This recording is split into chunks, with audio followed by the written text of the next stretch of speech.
Welcome back to the Swampfox Optics YouTube channel, and today we're going to do some ignorant shit, perfectly reasonable shooting.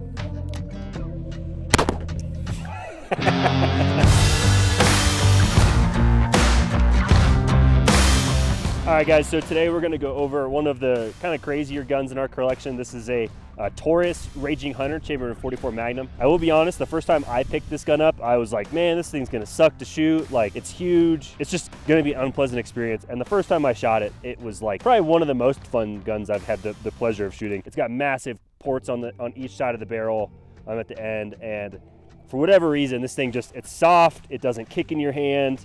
And it's like actually a fun gun to shoot. So we're gonna take a handful of our optics and kind of take turns putting some optics on here and seeing just how viable they are on such a big pistol like this. It's got a little pick rail, so we've got some red dots, we've got one of our Raiders, and then some other optics as well. First up is gonna be our Liberty 2. This is probably the most reasonable choice of what you'd put on a pistol like this. I gotta pick up my thing because I can't waste this stuff. It's more expensive than 9mm. We have a little pick to RMR adapter to mount this optic on here. So let's shoot this a little bit. We'll shoot 6 shots through every optic, and I kind of give you my thoughts as we go, as far as how well this shoots and if the optic makes sense or if it doesn't.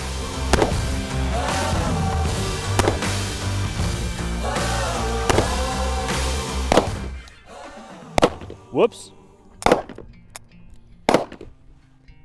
My bad.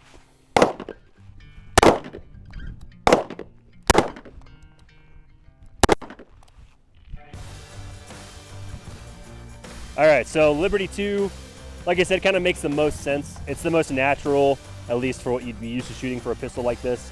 So red dot gets an A+.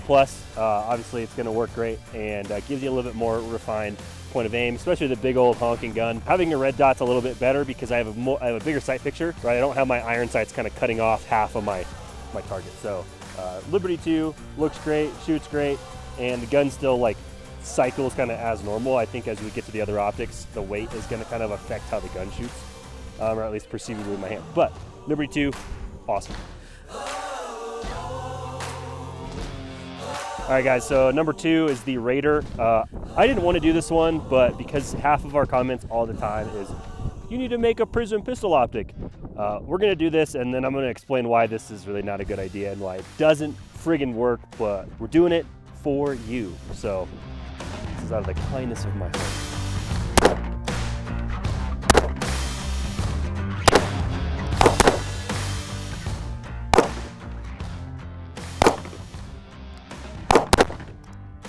There we go.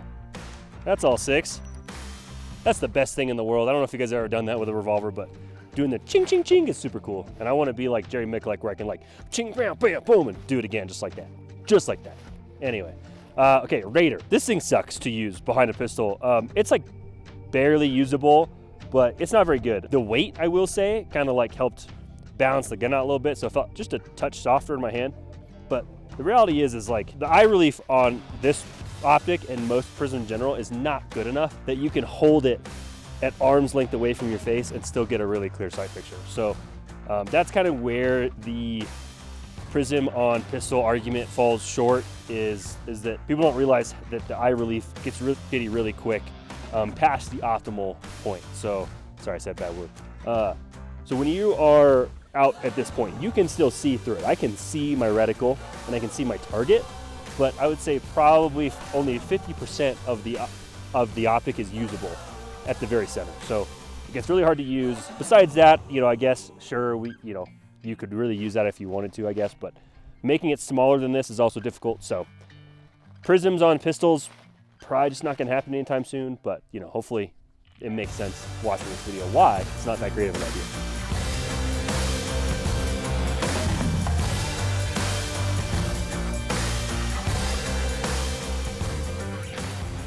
Now we're getting kind of more into the realm of, not very practical, but we're doing it for science. So this is a Arrowhead 1 to 10 second focal plane LPVO. This is one of our kind of tried and true optics. So as you can tell, I flipped the cantilever mount backwards on purpose to try and push the optic a little bit farther back so that the eye relief problem isn't as significant. It's still gonna be pretty bad. For example, let's see. All right, so right there is where I have a full unobstructed picture through my optic. So anything further than that, and I'm starting to get a little black ring.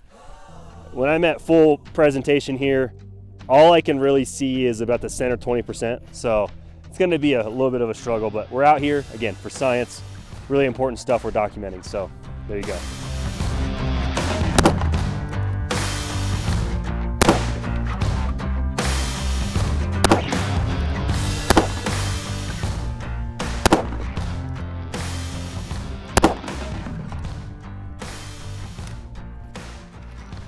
Not usable. This is not practical in the slightest. It's fun to shoot. It is heavy as a son of a bitch though, so like my hand kind of hurts from just holding it up, but it kind of looks cool, and you know, I could still maybe hit what I was shooting at. Obviously we didn't really do a super thorough Xero on these. We don't have an infinite amount of 44 mags, so we're just kind of out here to have fun and try some different shit. So not super practical on the Arrowhead, but you know, definitely it's a vibe. It's a vibe, and we're gonna go with that. So there you go.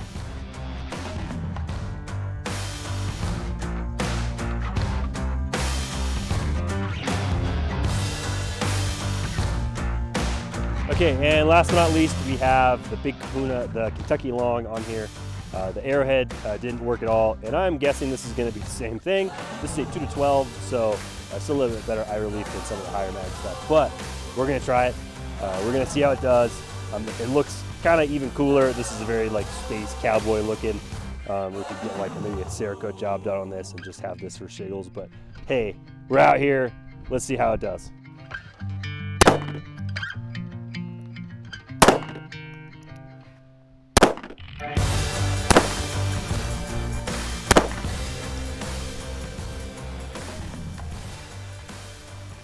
All right, so this actually surprisingly did better than the Arrowhead. I probably had maybe 35% of the actual optic usable this time, so I had a little bit better of a sight picture, not as much of that really black ring all the way around what I was looking through, but it actually fared a little bit better.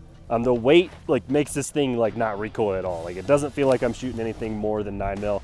So that's like really fun. Obviously, like I wouldn't put an optic on here just to shoot for it to be super flat, but the weight certainly does help. It's still porting a bunch of crap out both sides, so like this thing is just fun. Like it's hard to have a bad time shooting this gun. So thank you, Taurus, for hooking us up with such a cool little piece. I'd like 10 more, please, so that I could put more stuff on them. That would be sweet. Thank you very much. As you can see, some of those optics were obviously not the best idea. Some of them were pretty cool. If I had to pick one, obviously it would be the red dot. It's the most sensible.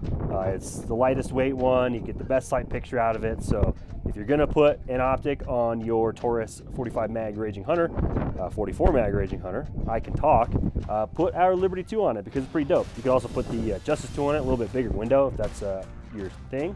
But this thing's pretty cool. The moral of the story, end of the day, if you take away any point from this video, buy a 44 mag Raging Hunter. These things are so much fun to shoot. It really is just genuinely like that giddy entertainment that we all had when we first started shooting. So get yourself one of these, pretty dope. And if you're looking for a Liberty 2, if you're looking for any of the other optics that we put on here or any other optics for any other naked gun in your safe, check out www.swampfoxoptics.com. You can find any of these optics available, and yeah, we'd love to get you set up with something cool. So thank you guys so much for watching. You can like, comment, subscribe, do all the things. It tells YouTube that you like us, it tells us that you like us, and we'll see you in the next video.